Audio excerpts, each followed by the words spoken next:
મિત્રો, આપ જોઈ રહ્યા છો લોકમૈત્રી ન્યૂઝ. હવે જોઈએ અગત્યના સમાચાર. ભરૂચની ઝઘડિયા જીઆઈડીસીના વિસ્તારમાં શ્રમજીવી પરિવારની 10 વર્ષની બાળકી પર દુષ્કર્મની ઘટનામાં પોલીસે નરાધમ આરોપીની ગણતરીના સમયમાં જ ધરપકડ કરી છે. બાળકીની એકલતાનો લાભ લઈ નજીકમાં રહેતા યુવાને જ દુષ્કર્મ આચર્યું હોવાનું બહાર આવ્યું છે. હેવાનિયતની હદ પાર કરતો કિસ્સો. 10 વર્ષની બાળકી પર પાડોશીએ બર્બરતાપૂર્વક દુષ્કર્મ આચર્યું. લોહીલુહાણ હાલતમાં ઝાડીઓમાંથી મળી. બાળકીના મોઢા અને ગુપ્તાંગમાં ગંભીર ઇજા. ઝારખંડના 35 વર્ષીય નરાધમને પોલીસે 6 ટીમો બનાવી ગણતરીના કલાકોમાં ઝડપી લીધો. ભરૂચની ઝઘડિયા જીઆઈડીસીમાં રહેતો પરપ્રાંતીય શ્રમિક પરિવાર એક જીઆઈડીસીમાં કામ કરીને ગુજરાન ચલાવે છે, જેમને 10 વર્ષીય બાળકી સોમવારે મોડી સાંજે ઝાડી વિસ્તારમાં લોહીલુહાણ હાલતમાં મળી આવતા માતાના પગ તળેથી જમીન સરકી ગઈ હતી.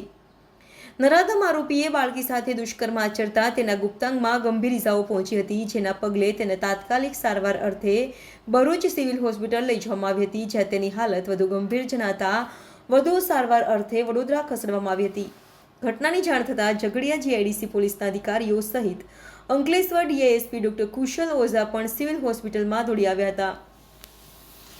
ઘટનાની ગંભીરતા સમજી પોલીસે નરાધમ આરોપીને ઝડપી પાડવા વિવિધ ટીમ બનાવી હતી, જેમાં પોલીસને ગણતરીના સમયમાં જ સફળતા મળી હતી.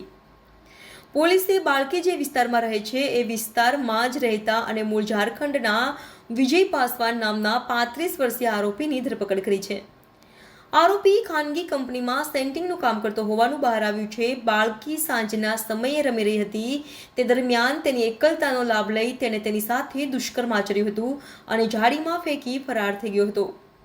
ત્યારે પોલીસે આરોપીની પોક્સકો અને અપહરણ સહિતના ગુનામાં ધરપકડ કરી કાયદેસરની કાર્યવાહી હાથ ધરી છે. અત્યંત ગંભીર આ ગુનાને પોલીસે ગણતરીના સમયમાં ઉકેલી નાખી આરોપીને જેલના સળિયા પાછળ ધકેલી દીધો છે. બીજી તરફ હજુ ચિંતાનો વિષય એ છે કે ગંભીર રીતે ઇજાગ્રસ્ત બાળકી હજુ સારવાર હેઠળ છે. અત્યંત ગંભીર આ ગુનાને પોલીસે ગણતરીના સમયમાં ઉકેલી નાખી આરોપીને જેલના સળિયા પાછળ ધકેલી દીધો છે. બીજી તરફ હજુ ચિંતાનો વિષય એ છે કે ગંભીર રીતે ઇજાગ્રસ્ત બાળકી હજુ સારવાર હેઠળ છે, જેની તબિયત સ્થિર હોવાનું સૂત્રો જણાવી રહ્યા છે.